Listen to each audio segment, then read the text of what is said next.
As if HOAs don't already have a bad enough reputation as it is, this might make it a little bit worse, but really what I'm making this for is not to scare anybody about HOAs, just to share some very real things that we see happening with HOAs all over Southern California. So let's dive in. Now, I'm going to give you the perspective of this from me as a team leader of a company that has helped over 800 people move all over Southern California in the last few years. So we see tons and tons and tons of different HOAs, and we get to see behind the curtain, see all the good stuff and the bad stuff. So I'm going to break this video down into, I have 6 different chunks that we're going to go through one by one. Now, the first one is, why in the world does this matter in the first place? Or rather, who does this matter for? Well, this matters for you if you live in an HOA. So if you're a homeowner in an HOA, if you're a tenant in an HOA, it probably matters for you as well too. And if you are thinking about buying a home that might be in an HOA. Now, that's really who this matters for. Let's talk about why it matters. So everything has gotten more expensive over the last 5 years, really since 2020. Inflation has gone up, things are more expensive overall, and a lot of the times HOAs didn't increase dues at the same rate. Now, what ends up happening, I think you have to understand why an HOA exists in the first place, is an HOA is either in a neighborhood that has shared amenities, or it is like a townhome or condo community that has obviously shared community amenities there as well too, which might be the walls, the exteriors, the common areas, all that stuff. And the HOA is there to maintain all of that. That's why everybody pays a monthly due into that, and that HOA is responsible for taking care of and upkeep and maintenance for everything. So a lot of HOAs have not raised dues nearly enough to keep up with the ongoing increases in expenses. So maintenance is more expensive, building stuff is way more expensive, and a lot of these HOAs, especially townhome condos that were built 20, 30, 40 years ago, are starting to have the major expenses that anything that old would have. Your roofs, your plumbing, all that different stuff. So if your HOA does not have good finances, if and when those problems come up, you could have some serious issues. All right, so that's kind of the first section as far as like setting why we're talking about this. So the second section that I'm going to talk about here is probably the single biggest issue right now is insurance, especially for townhome and condo communities. Insurance is something that is really, really difficult to do since the main fire. We've had several different big fires in the last handful of years, and insurance has just got more expensive. So this is relevant for anybody, honestly, that owns a home. Is homeowners insurance has just got more expensive, period. Now, who it's got really expensive for are these townhome and condo communities that are trying to buy fire insurance, or if they're just trying to get insurance policies that have expired. A lot of the carriers are not doing them anymore. They've raised prices 2 or 3 times, not 20 or 30%, 2 or 3 times the cost. And if the HOA doesn't have enough money to afford this increase in premium, then you might have either special assessments or very large premium increases to the monthly HOA. That's the biggest thing. This is going to hit condos and townhomes way harder than it's going to hit anybody else, specifically the ones that are in fire zones, which a lot of Southern California is in fire zones. So that's the biggest issue. So what does this mean to homeowners? Let's move into the third section here. This is going to matter because special assessments, or which I'll explain in a second, or monthly increases are going to happen. I would say monthly increases are pretty much guaranteed to happen, and probably to the tune of 30 to 50% increases. I would plan for that. Now, a lot of HOAs will increase 3 to 5% every year that are responsible, and they really should. I know I hate saying that, living in an HOA and probably owning more property in the future that's in an HOA, but they should raise costs. Everything gets more expensive over time. But a lot haven't been responsible about doing that. So you might see 30, 40, 50, even doubling of your HOA dues. And we have seen this. When I first started in this business 6 years ago, I feel like the average HOA was like $300 to $350. Now the average like $500 to $550, maybe $450 to $550 is really that middle range. So that's the first thing, is just your payment might go up, or rather is going to go up. And that's kind of the best case scenario. Worst case scenario is something a lot of people really aren't super familiar with. And this is what's called a special assessment.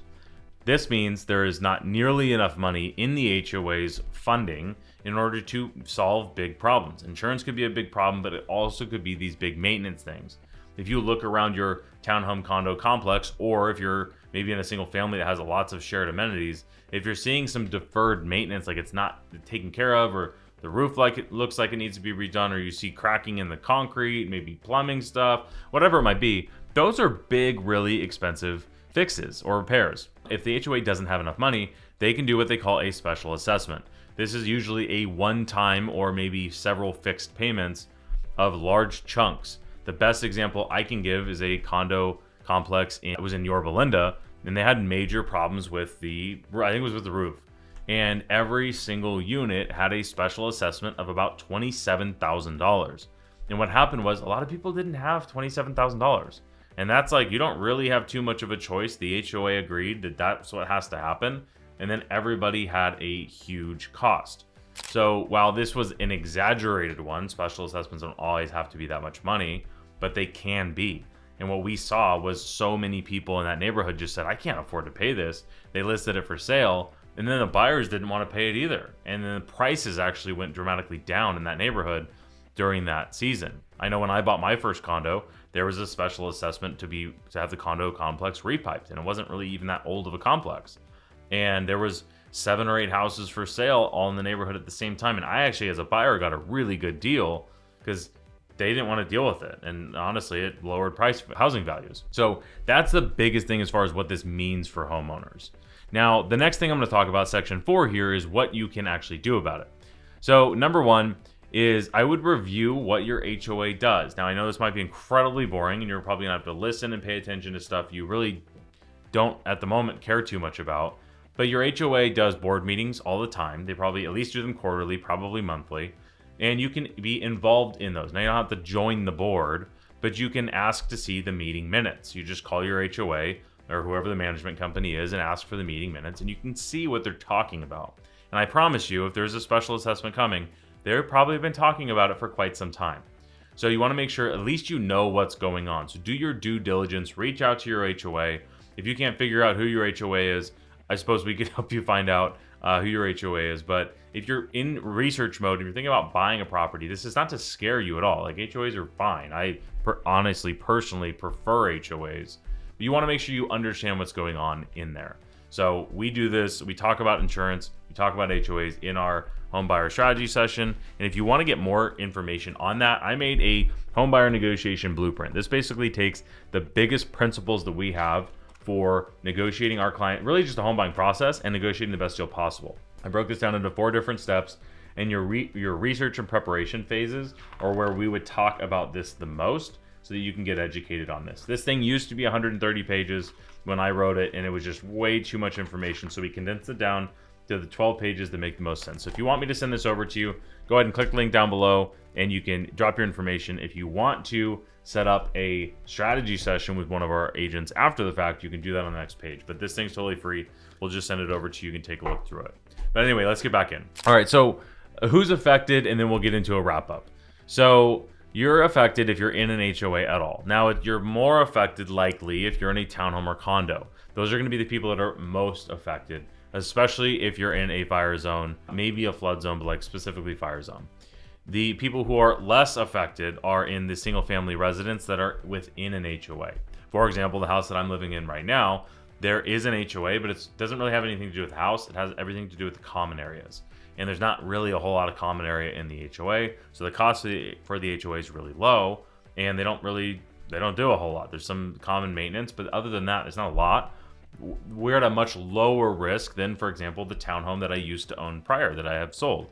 That would have been very at risk if there was a lot of issues, which honestly, it was a small part of why I sold it in the first place.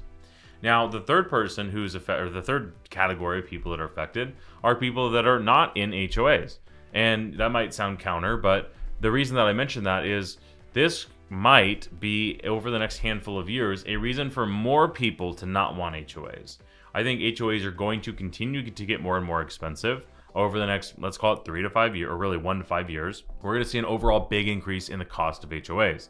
So there might be a slight premium increase for the non-HOA communities. And honestly, most people that I meet, most home buyers that I meet, are either HOA people or non-HOA people. There's usually not a whole lot that don't care either way.